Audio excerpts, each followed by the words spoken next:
Let's look at something that I find infuriating. This going viral? What is this? What are you smashing the wall down for? What are you smashing the wall up for? Why are you smashing the wall down? It's not your fucking wall. It's not your fucking wall. I've just watched you chucking bricks trying to smash the wall down. I don't care, it's not your wall. There's a path up there off the main road. There's a path on over there. This is not your property, dude. You can't just go around smashing shit up because you want to go through it. Shout at you. I don't care, dude. It's not your wall. I've just watched it and videoed you smash. It's part of British history. You can't just go around and smash it. In the wall up. It's not your wall. Then leave it the alone then. Then leave the wall alone. That's right. It's a dry stone wall. It's been up for hundreds of years. Dry stone wall, hundreds of years. Cost thousands of pounds per metre to put it right. And you think you can come around here and smash a hole in it because you want to get through? Walk down there, there's a gap in the wall down there. Can't you climb over it? Walk through that one. What gap? Walk down that wall and you'll find one that's already opened up down there. There is no need for you to be smashing the fucking property up. What are you recording me for, though? To put you on Facebook. Why are you putting me on Facebook? There he is. Yeah. Oh my God. And fucking scumbag, how would you punish him? I just deport him. Yes, I mean, you allow people in. They have no respect for the history of the country they're in, the culture, anything. There's a wall, just break their way through. It's Just deport him, send him back. It will be the best solution. They're gone. You can't make him rebuild the wall. If you do, he's going to mess it up. no. This is it takes specific. It takes skill. It takes you can't just. No, there's no way you could rebuild it. Not going to do it right. It's going to be a huge pain in the ass. But that is going to cost hundreds of pounds to fix. The only Not way thousands. to deal with it is you just send them back to where they came from. The experiment didn't work. It obviously didn't work. It's time Let's to just where read they that. came from. The experiment. British countryside branded too white and middle class as official target diversity drive. Yes, because people like this just come in and just wreck British history and have no respect for it. Yes, that's what Britain needs. It's insane. Experiment didn't work. It obviously didn't work. It's time to move on. Imagine ruining the Wall of China. Yeah, exactly. Basically, my opinion is that a person like this cannot exist in Western society. You just deport them or you put them in jail. That's it. That's the solution. Just get rid of them. Yes, don't let them enter in the first place. Michigan man charged with manslaughter, fatally shooting one of the teens he caught breaking into his garage, has been bound over his trial. Wait, what? This judge made it illegal to defend your home. This? The diverse teenagers should be able to just rob you without any consequence. Let me see what this is. Is it off? Yeah, it's off camera. Okay, it doesn't matter. Obviously, this is a very difficult case because you do have some empathy and sympathy for the defendant, understanding that his property had been broken into. The testimony looks like at least twice prior to this incident. Understanding, and there could have certainly been some real fear on that evening, but the court also notes that the law does not allow you to use deadly force to protect your property. In this particular case, it was a detached. Why not? Imagine not being able to defend your own home. You literally have, how many of them are there? You can have, like 6 or 7 people break into your home, and you're not allowed to defend yourself. Because if you're using anything but a gun against 6 or 7 people, you're losing. You're getting beat up. So, and if you lose a gun, well, that's illegal. So your choice is to let yourself be robbed and get beat up, or go to jail for defending your property. There's one that's still waiting. Literally, you have five men. No, wait, six. 6 men. Yeah, 6 men that break into your house. Oh my God. When you have 6 men that break into your house, the only option is to use gun. Nothing else is going to work. You just get beat up. But And those 6 men could be armed. the court also notes that the law does not allow you to use deadly force to protect your property. In this particular case, 1 man would still need a gun. I agree. It depends on the situation. But 6, it's just clear. That's a gang attacking your property and attacking you. The gun should be common sense response. it was a detached garage. The defendant in this case put himself in the situation.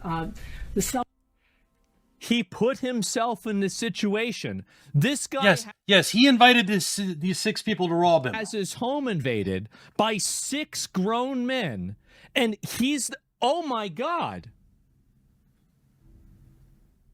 Oh my God, this is insane. It's his own fucking, this is Self-defense argument becomes more difficult when the video shows and the evidence shows that he shot into the garage blindly twice. If it was blindly, then how are they dead?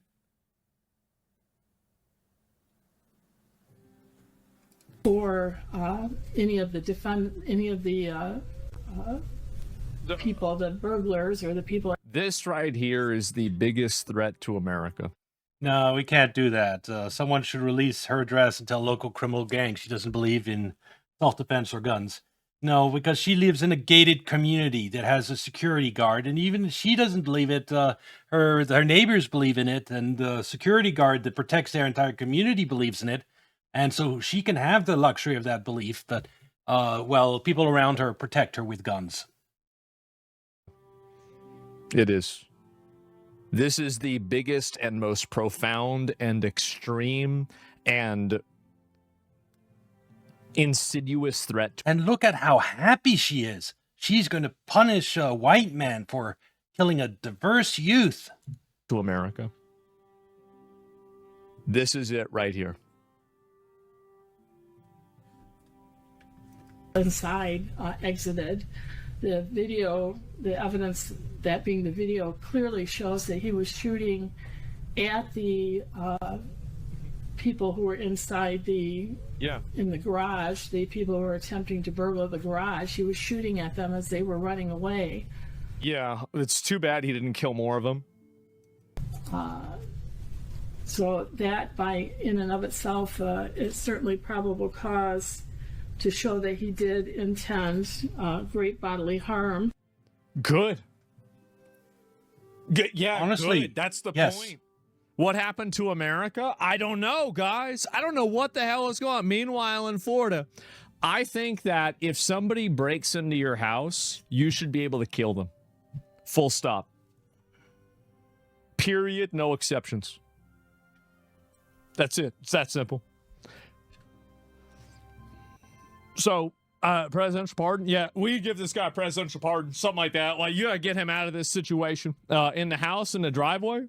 Well, here's the thing, right? Is like, if they're running away, why would you not shoot them so they couldn't come back?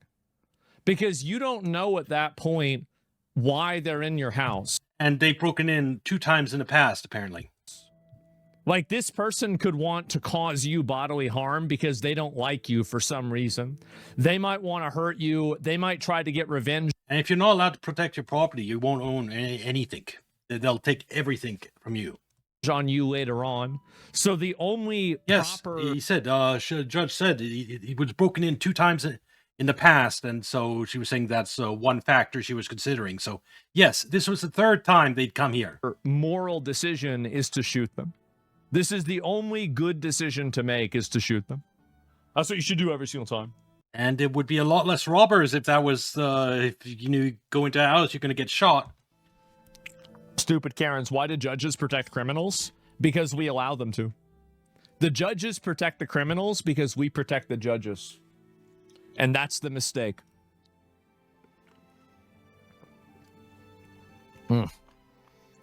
Try shouting out JD on Twitter about it. See if you can talk to the Don. Yeah, well, Don is busy wrecking the world economy with his war in Iran. That's another reason the war in Iran is bad, is that there are plenty of things for Trump to focus on at home. He didn't need to distract himself. I mean, this Iran war has got to be taking up like 80% of his time. He's completely distracting all his domestic agenda. I promised I would watch it, and I have to keep my promise. The invasions of Indians. Texas specifically in this video, I think. Gentlemen, we are going to figure out. I live in Texas, okay? It's called Exposing Texas's Indian Invasion. Oh boy. I don't know what's going to happen. Am I going banned? Powder got banned. Her VOD deleted off Twitch for watching this video. For watching this? I don't think I'm going to get banned for it. I don't think it'll happen to Astrogold. He's too big. This me, is hopefully. Frisco, Texas, a once quiet farm town turned home to one of the largest and fastest growing Indian communities in America. This is in Texas? From India? I'm from India. Holy shit. I'm an H1B. I'm into IT. Motherland India or Texas, USA? Obviously, Motherland India. Obviously, Man. Obviously, Motherland India. as the Indian population exploded from 3% to 33% of the population. 33%? 33%. This is an invasion. It's Holy shit. Since the year What? 2000, many Texans are outraged. From declaring two... there has been Wait, that was in 25 years? Indian invasion. But how are all these Indians coming to Texas? And is Frisco the only town in Texas where Indians are seemingly spawning out of thin air? They're I pulled up spawning? to the Frisco town hall meeting to witness the clash of heritage Texans and their new Indian neighbors. We need more or less H1B people here. We need a lot less. Why? I got laid off 20 years ago. I worked in IT. I have 2 master's degree. I was making over $100,000 a year. They said, you're too expensive. We're going to hire an Indian. But So they basically fired Yep. this guy, and then they hired some guy from India that's way cheaper. Okay. I haven't been Yes. able to find a job in IT What a since. surprise. And it's really sad. And you know what? I don't have enough. this helps the 1% and screws over everyone else. Another home in India. I don't have another home in Bangladesh. I don't have another home. I can't move to Somalia. I won't be able to live there. I'll die. This is my home. The devil would say, "Well, you're racist. That's racist." The According devil to would the say? devil's dictionary definition of the term, I am racist. There's been a takeover in Yeah. Frisco of the Indian population and a lot of concerned citizens. Proudly not getting racist. away asking questions. And I made this because corporations own Frisco. I'm a Oh, you're proud in your heritage and your own country and your own people. And it means, yes, then you're going to think your people are better than everyone else's. And just everyone's that way. Indians think the Indian culture is the best. Chinese think the Chinese culture is the best. But we in the United States aren't allowed to think that U.S. culture is the best, because if we do that, we're racist. Even though the rest of the world is already like that and is racist. The rest of the world is allowed to be racist, but not us. lifelong Texan turned T-Mobile whistleblower. I started talking about H-1B because T-Mobile uses H-1B to employ foreigners while they're laying off Americans right down the street. See, that's the main issue. It's that every company takes advantage of this benefit of like being able to hire people from other countries, and then they use it to hire those people instead of Americans. Like, the issue isn't No one sympathizes with or accepts U.S. immigrants unless they have money. It's kind of like, why are you here? Exactly. necessarily the fact that, again, if you find the incentive, if you can explain a behavior by finding the incentive, and they have an incentive to do this, and so this is why they keep hiring people from India. It's because they can do it cheaper, and then you bring over somebody on an H-1B visa, and guess what? Now this person has much more obligation to the country, because if you lose your job, you could get sent back to India, and they don't want to have that happen. The Indian population in Frisco has exploded 33% of the population over the past 20 years, a 4,510% increase. And, you know, there might be a lot of people here that are coming here legally, but there also seems to be some red flags with the H-1B Well, just visa. because something is legal doesn't mean that it's good. I mean, I have a big problem with this. There are plenty of things that are legal that shouldn't be legal, but they just are. Program. And the question is, are Indian people using that to bring people over? So you're telling me Frisco's turning into Little Mumbai at this rate? Oh, no! America example quality visas, security, and foreign policy planet, and therefore receive 70% of America's H-1B visas. Okay. And then stayed here until they got. Here's the part where they explain everything. Are So you a student? let's go to this Why do you part. have that sticker? My kid sometimes tries. I see. But if so That's many of reasonable. these highly specialized H-1B Indians I mean, he's bald, so he could have a kid. first came to America to study at our colleges and then stayed here until they got an H-1B visa to work, then why exactly aren't American students educated in the same schools qualified to work the jobs we've That's been right. told we need Yes. these Indians for? Are Exactly. That's the, yep. Indians somehow vastly more overqualified than every other national? No, it's because they're dependent. You have a U.S. student that studies at the same school as these Indian students. Well, the U.S. Company, if they fire the U.S. citizen, he can just stay in the country. They just lose the job. That's all. The Indians, if they lose their job, they have to leave the country. They have to lose the United States. That means companies have a lot more leverage over the Indian students, and they can pay them less. Nationality on the planet and therefore receive 70% of America's H-1B visas? 71%? Siddiqui, a U.S. Foreign Service officer with 21 years of experience in national security and foreign policy, who worked as a visa officer at the U.S. consulate in India to understand what's going on here. I'm not representing the U.S. government. I'm not representing any other entity. It is just me, myself, and I speaking from my personal experience as a consular officer in India, which was 20 years ago. So an H-1B visa is a guest worker visa. It's a temporary status visa. You abide by the laws of the United States as a non-immigrant, and then your permanent residence needs to be in India, so you have to return back. When I served in India, my job was initially to basically focus on what is known as non-immigrant visas, that it is a travel document which is meant for temporary visitors. The nepotism among Indians is a big thing, but not allowed for whites. Well, there is that, but it explains later in this video. It's also kickbacks. Indians hire Indians, and the Indians they hire give the boss a kickback, and that's why everyone is incentive to keep it quiet. So it's not just nepotism; it's basically corruption too. What I saw in terms of industrialized fraud was there was systemic corruption and fraud happening because everybody and their mother wanted to go to the United States. I bet. In that jurisdiction of don't blame 'em. Chennai, we were mainly seeing a lot of fraud patterns come from Telangana. Kerala fake degree scam accused widens next. Only over 500 fabricated documents. The Telugu community, and really Fake ravenous varsity, hunger fake amongst 16 to certificate. 45 years of age people to basically use the visa loophole in order to cut Massive. Wait, what does it say? Here's another one. Massive India-wide fake degree scam cracked. Over 100,000 certificates seized. Yeah, they're just printing these certificates. So you're telling me that they're cut fake the line degrees? and actually Yep. emigrate to the US. So the intent was to come to the US, work here, find an avaricious lawyer, go to the Department of Homeland Security, change your status from like a visitor visa to a permanent residence. This hunger and craving that I saw created this systemic, massive ecosystem of fraud. For instance, when I went as part of the fraud management unit to this place called Hyderabad, there is a Oh, this 33% Indian population is driven by fraud.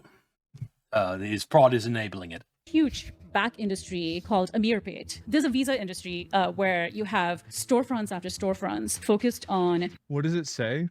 I'm trying to read it. Oh man! Wow! Holy shit!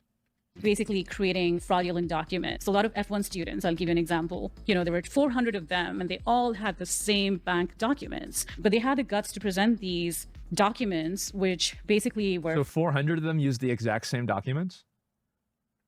fake transcripts, fake bank statements, and also, you know, fake degree certificates or high school diplomas, etc. So it was industrialized in the sense there were factories, and they also had these storefronts saying green card would be possible within 6 months, kind of thing. Like, you know, we were just like so overwhelmed that there was this pressure to issue, right? Where was this pressure coming from? The U.S. Embassy in Delhi had obviously a political appointee ambassador. This is You know, in a normal world, this would be the type of reporting news, the mainstream media should be doing.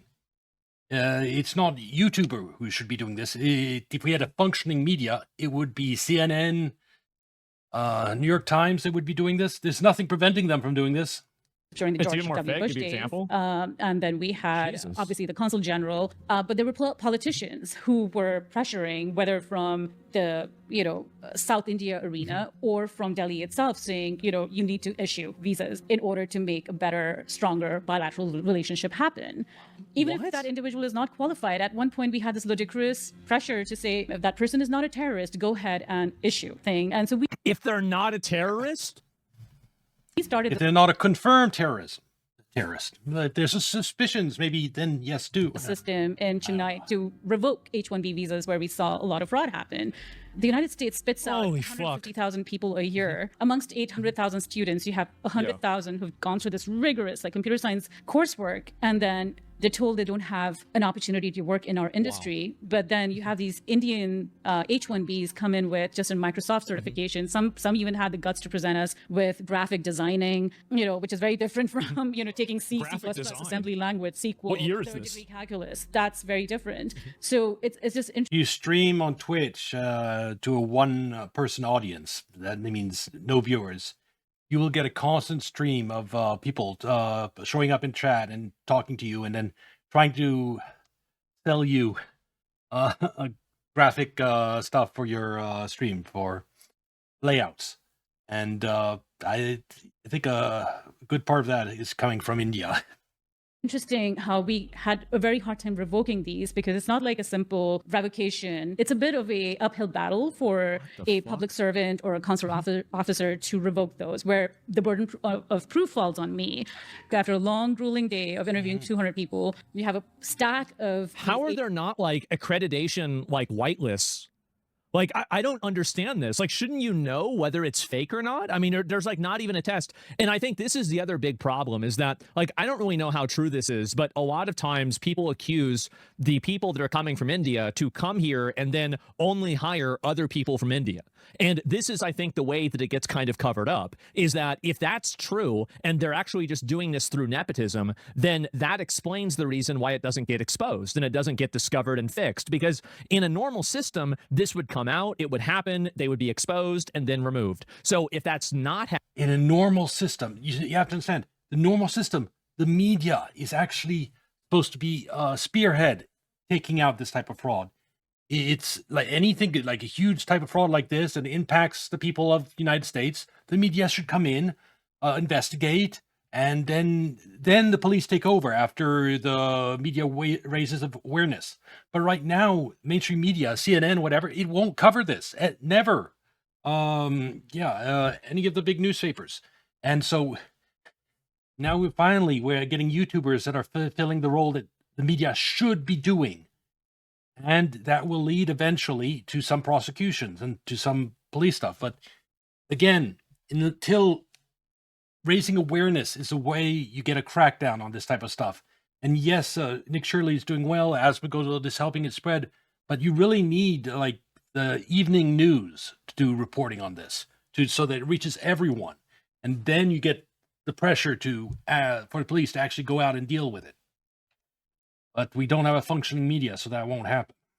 Happening, then the odds are that they're preventing it from happening. H-1B revocations that you have to type. And one thing, Trump talks about politicians, he talks about all types of, but he doesn't mention the media's failure in this.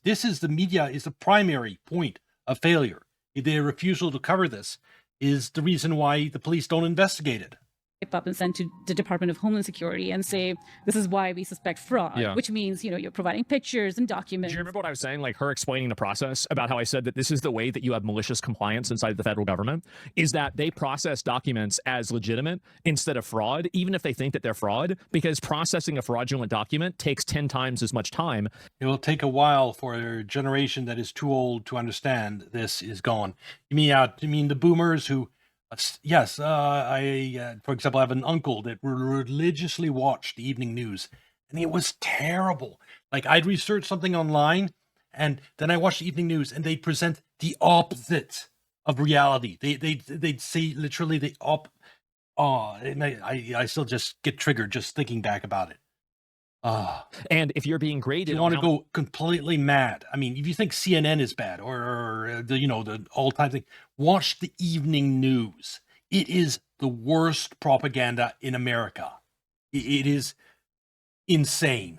Documents you process, and then you're detecting fraud documents that are taking you 10 times as long, well, then that's hurting your numbers, and now your performance at your job is lower, and so now you're at a disadvantage with your employment. So that's what happens, and that's the reason that there is a system of malicious compliance that is enforced through the federal government's analytics, basically, for like grading employees, and they do that in the purpose of, I don't know if this is on purpose or not, but I think it's certainly what's happening, is that there is an incentive to ignore fraud, even at the lowest level, because you're graded on. You have the Exchange Stabilization Fund, and which runs CIA and basically props up the U.S. financial system, and it orchestrates the U.S. society basically to function in a way that helps further its end, like keep immigration coming in, so that housing prices keep going up. The financial system could collapse if housing prices ever go down again, like they did in 2008. So whatever you do, keep immigrants coming in, so that make sure that there's always more demand for housing, and housing prices never go down, and we to avoid another financial crisis. And so this gets set up. Gets allowed to happen, so that this flood of new people, and the white people that maybe leave this area because it's too many Indians, well, that creates demand somewhere else in America. It all creates more demand for housing, and because the number one cause for financial crisis, the biggest weakness of the financial system, is mortgages and mortgage loans. That was what caused crisis in 2008, subprime mortgage loans. And mortgages, the banks, there's no risk, there's relatively little risk to banks as long as prices are going up. Because even if someone stops paying, you seize the house and you sell it at a higher price, there's no problem. But if prices start going down, people stop paying their mortgages, and when banks take over the property, they can sell it for less than the loan, and they have a loss. And it creates all types of chaos. And so that is why the United States encourages this type of insane legal immigration, and the insane illegal immigration create demand for housing and prevent another financial crisis. On how fast you process documents, and processing fraud takes a lot longer. It's that simple. And a narrative, and et cetera, we don't have that luxury of time. So I saw the cracks, and I warned people. Are these H-1B visa holders superior to Americans in every way imaginable? Absolutely not in streaming letters and OT. So that's the halo effect that they have benefited from, essentially because of the Indian lobby. Everyone's benefiting in this whole system, right? Like there's kickbacks that everyone gets. When this context, when she says everyone, she's talking about politicians, the people getting the visas, the people doing the fraud to allow people to get fraudulent visas. Those are the people benefiting. Everyone is not the U.S. citizen, the average U.S. citizen. Everyone who's not in this group is getting screwed by this. The visa-backed industries there. So people, average taxpayer, getting screwed by this. People have created this narrative. It's almost like information operations against the United States, right? Where we are somehow inferior to the labor supply in India. And I say India because 70% of the H-1B. There is such a massive, insane amount of psyops that are going on right now towards the American people, whether it's Iranian, Israeli. Oh, it's good that he's realizing this, but he still doesn't realize the extent of it. Chinese, Russian, Indian, etc. And the problem is that Americans right now are at the weakest that they've ever been mentally. Americans are retarded now. We've never been more retarded than we are now. Aspen Gold, considering how your support for the Iranian war, you're in some topics you are in the retarded group, Aspen Gold. In a lot of the topics. On this, on immigration, you're more aware you're not in the retarded group. But on Iran, you have the retard hat. Now, and we're becoming more retarded every year. And so what's happening is that you have all these foreign... No, that's unfortunately, or fortunately, not true. Since COVID, people are waking up. More and more people are waking up and becoming less retarded. You have somewhat joined that group. You know about Pizzagate, immigration, you're somewhat aware. On other topics, you're just, you're still a retard. Powers that are competing for the mind share. But you're headed in the right direction overall. So that's good. The American voter, so they can convince the American voter to vote for policies that are. He's a normie, but not, he's less a normie than some others. Like, he knows about Pizzagate, which right there makes him less of a normie than the majority of the population. He knows a lot about immigration. I'd say it's 50-50 now at this point. There are a lot of topics he is now aware of what's going on, but maybe a little more than 50% he still doesn't know. That are in the better interest of the foreign power that they represent. That's what's happening, and everybody's trying to take a piece of the pie. Oh, but he's also, his views are evolving. Yeah, he didn't believe in Pizzagate, now he does. He didn't know. There was a time where he was, when they first started covering the H-2B visa, when you go back to his videos from that time, he was a lot more open to it. He was a lot more open to illegal immigration. He didn't, he was just, 50-50, didn't really have an opinion. Now he has an opinion. So he is evolving. Yeah, I mean, honestly, anyone who doesn't believe me, go back to, remember there was that first big disagreement between, like the manga base and Elon Musk and Trump about H-2B visas.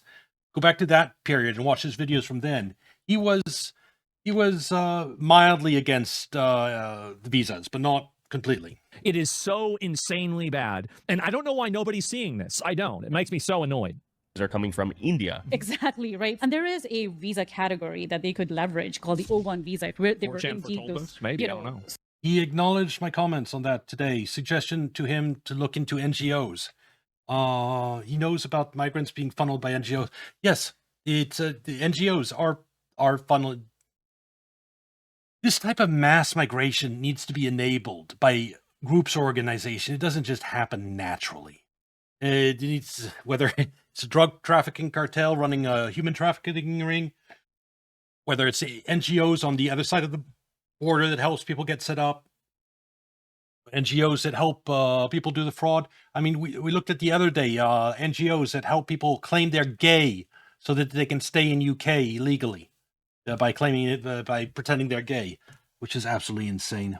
Super geeks Systems or fuck very up, they smart fix it, people. they do. But these are not exemplary individuals. These are run-of-the-mill people. But when they come here between the 16 to 45 years of age, and the ones who have basically taken the F1 visa route, and then they get sashayed into the OPT program, and then they get preferential treatment by the Silicon Valley managers and the various IT industry Why are they getting preferential treatment, though? That's the question. managers who are basically get seated in the H-1B managerial role. They would prefer their own Indian people, because it's not about necessarily, because the Indians are the best and the brightest. Bribery is quite normalized. Bribery? The sad part is, I saw Exactly. H-1Bs as well as J-1s, especially physicians and others who have bought their seats into medical school, and you have 40% percentile on your score sheet. You're basically India's elite exams hit by corruption scam? an F student, but you can get ahead. That sort of stuff does not jive with our values. Our values are very different. Any minority American would have a worse chance to get into any of these big IT companies because the value system is different. 42 CEO official bot.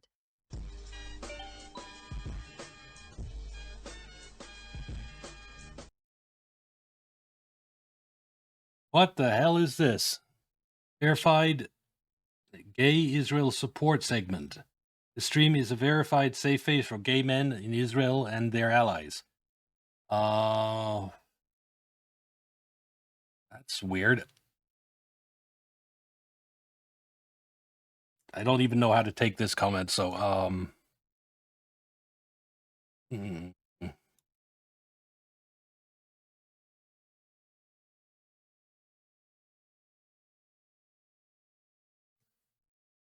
gay men in Israel and their allies. Okay, I'll allow it as a troll, but that is a weird comment. Where the H-1B manager would expect that these people that he's bringing in, whether he or she are bringing in, the idea is to get a cut from their salaries. It's almost like a pyramid scheme. It's like a kickback scheme. It's like pay skimming, for instance. So nice quid pro quo system, and everyone's happy. No one Yes, the Indian hires another Indian to work under him. That Indian that works under him pays him a bribe, a kickback, and they're both happy because the Indian gets a job he's not qualified for, and the boss gets a bribe. Everyone's happy, except for maybe the U.S. citizen that didn't get the job and was more qualified.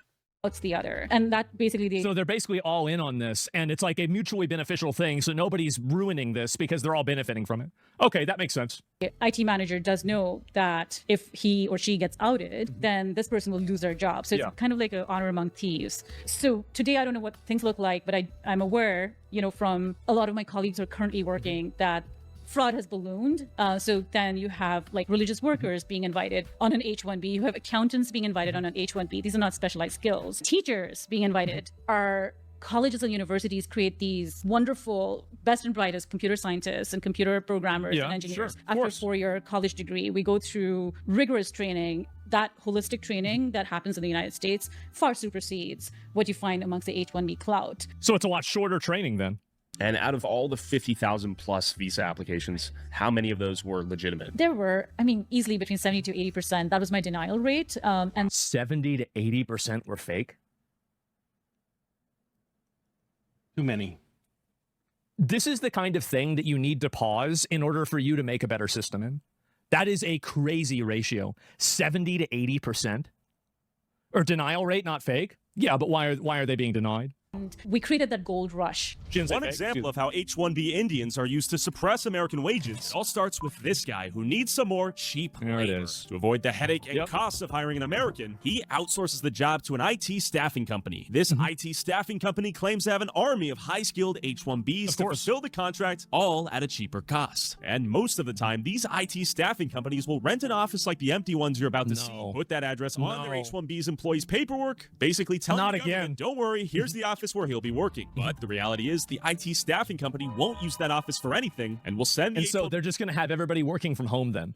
H-1B employee directly to the client's worksite. The client gets cheaper labor without the responsibility of sponsoring the H-1B. The H-1B makes great money compared to what they'd make in India. They can work towards getting a green card in the US. And most importantly, they don't have to live in India. All while the IT staffing company collects the spread between what they underpay their H-1B employee and what the client pays them. It's just a complete pyramid of malicious compliance. Amazon.